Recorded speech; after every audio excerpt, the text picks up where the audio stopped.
Mas aí, pastor, nessa etapa, 2 anos ali para ser pastor, já para formação teológica, e aonde que entrou sua esposa nessa conversa aí?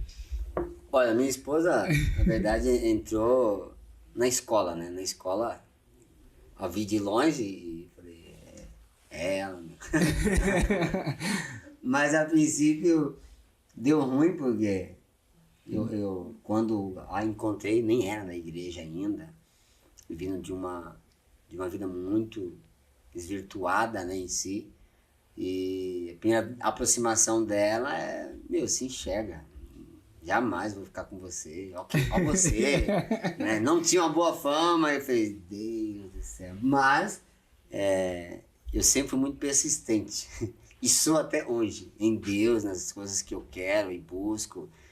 E aí tudo bem, mas em todo esse processo, desde o primeiro, vamos como dizer, a molecada fora, né? Quando eu fui pra igreja mesmo, e eu cheguei na igreja, tava ela lá, eu falei, Juntou o útil ao agradável.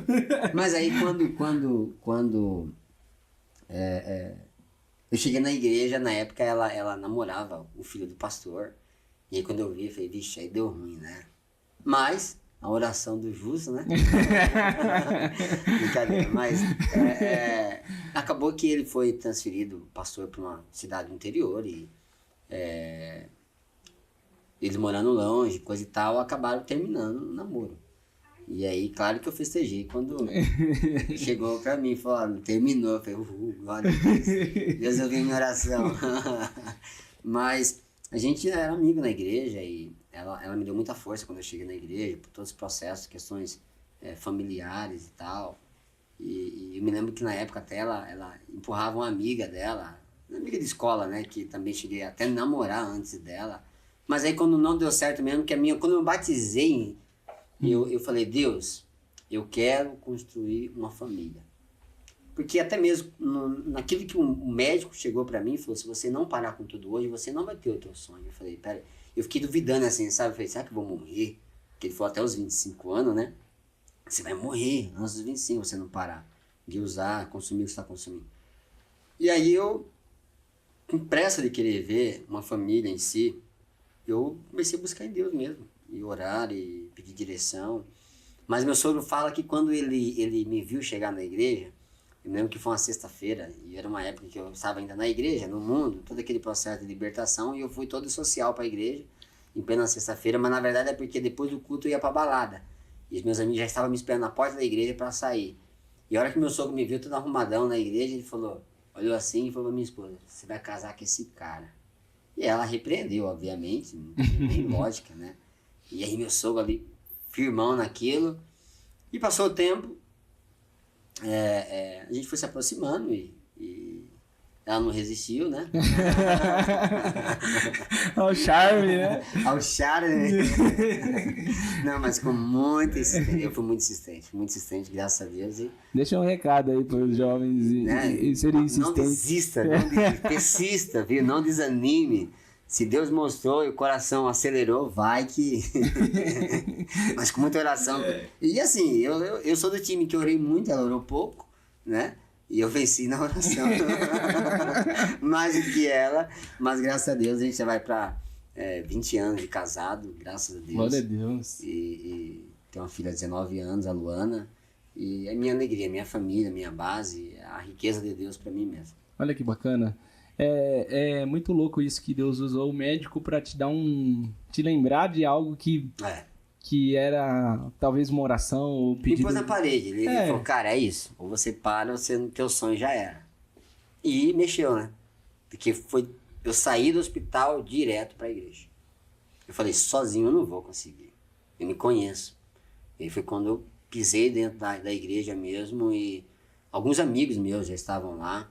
E eles sempre me convidavam, eu só ia mesmo para eles pararem de me chamar, porque eles persistiam, vai lá Fabio, vai lá Fabinho, vai lá, e eu, não, aí de tanto encher minha paciência, eu falei, tá bom, e aí vira e mexe eu aparecia na igreja, a festa eu ia na igreja, mas quando eu recebi essa palavra, mexeu comigo, eu falei, poxa, meu sonho é ter uma família, meu sonho é casar, é ter filhos, e viver essa experiência, né? Mas se eu não parar, o médico falou que eu vou morrer.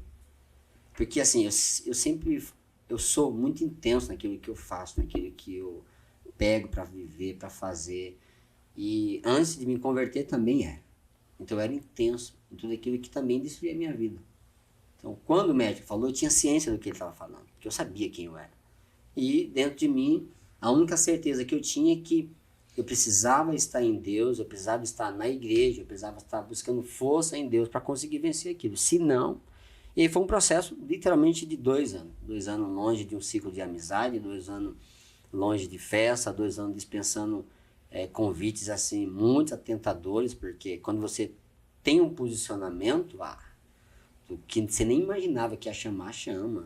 Né? Quando você fala não pro mundo, onde você tem que ser inimigo dele, não amigo, para não ser inimigo de Deus,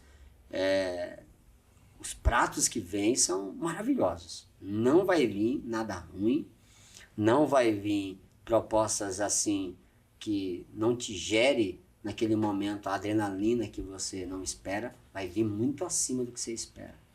E aí é onde você precisa mostrar que o espírito precisa sobressair a carne. E foi quando eu comecei a ser intenso. Eu precisei trocar de celular, eu precisei mudar minha rota de convívio. Eu me lembro que para ir à igreja, eu passava por um point, né, um bar lá no bairro que meus amigos se concentravam lá. E para passar de lá, desviar, dava uma baita de uma volta, eu pegava uma ladeira. E naquela época eu não tinha nem uma bicicleta para tentar pelo menos passar rapidão. Não tinha, era a pé mesmo. Mas eu chegava na igreja cansado, pela volta, o rolê que eu tinha que dar para chegar lá, mas era o meu escudo, chegava guardado. E os caras que sabiam que eu estava na igreja mesmo, falavam, isso aí é fogo de palha, isso aí logo logo para, conheço o Fabinho, ele é intenso, depois ele para. Mas não, quando foi um tratar de Deus mesmo, eu falei, peraí, isso aqui é sério.